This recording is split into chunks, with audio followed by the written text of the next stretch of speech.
Sega. I'm super excited to talk about more Sega games on the channel.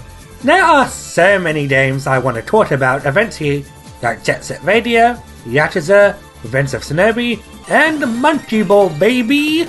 Now, which one I'm going to tackle today?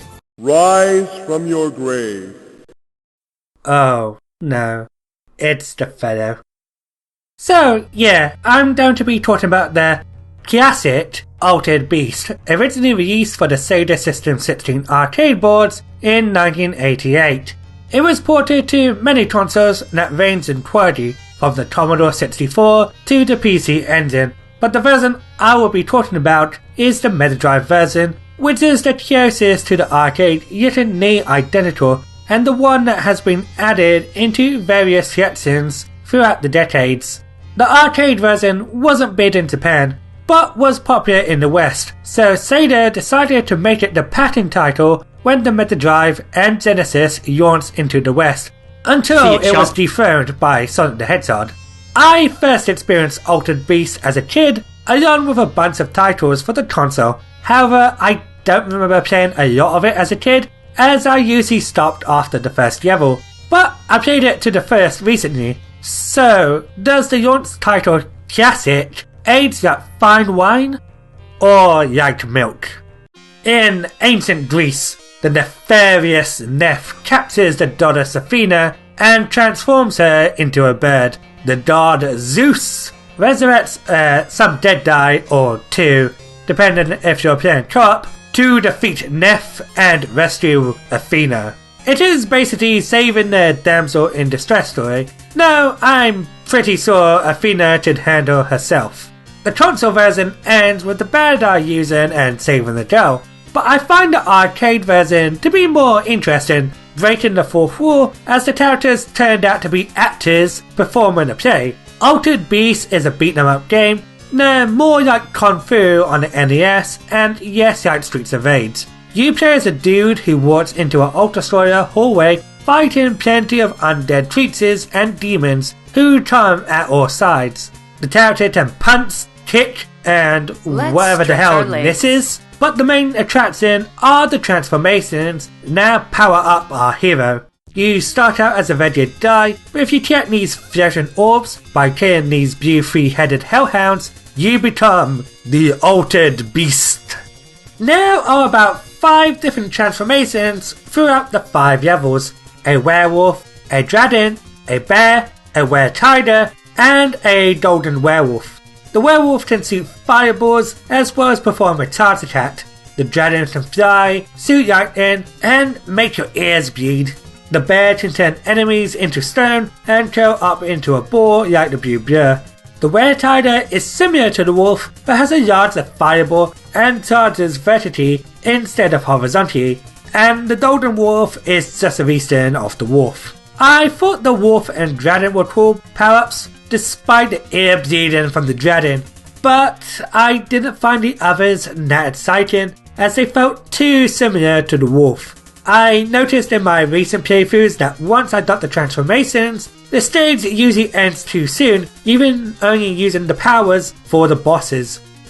The boss fights initiate when you are fully powered up and encounter Neph. However, if you see Neph without being in beast form, then he flees and the stage continues. If you aren't in beast form by the third encounter with him, then the boss fight will start, making these fights difficult, but you should easily get 3 orbs by then. While the orbs enhance the player, they can make them vulnerable to incoming attacks, as the character stands to a halt, leaning to some wobbly-comby scenarios. The clearing cutscene is kinda bad too. Punches are a bit too short without getting hit by the enemy, so I relied mostly on kicks. The crouch tier is meant to attack enemies above you, but it felt a bit slow, making just jumping a better choice. The game isn't hard, but it does have a lot of jank.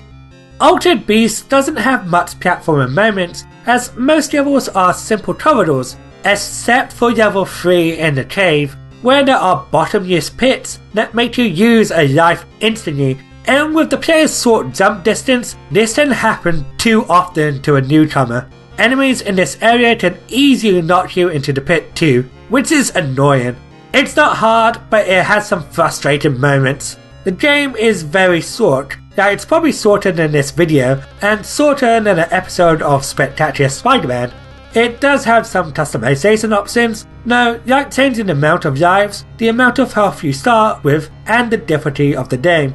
You can even jump to any level if you want, as well as change the transformations for each stage.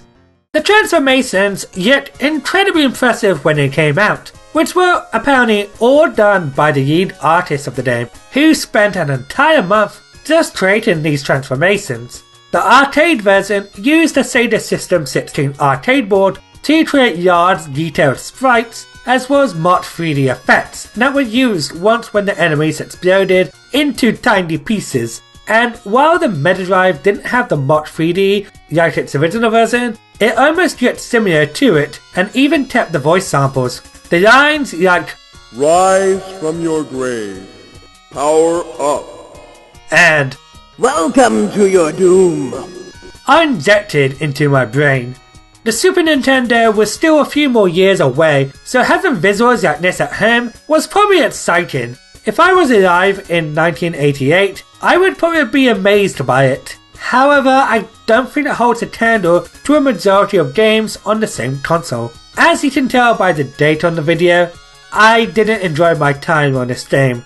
I think some people who grew up on Altered Beast would probably still like it, but for the people who haven't, I can't recommend it, at least by itself. If you have any of the Mega Drive collections, then maybe give it a try, especially since there are plenty of good games in those collections. But for me, it's staying in the grave.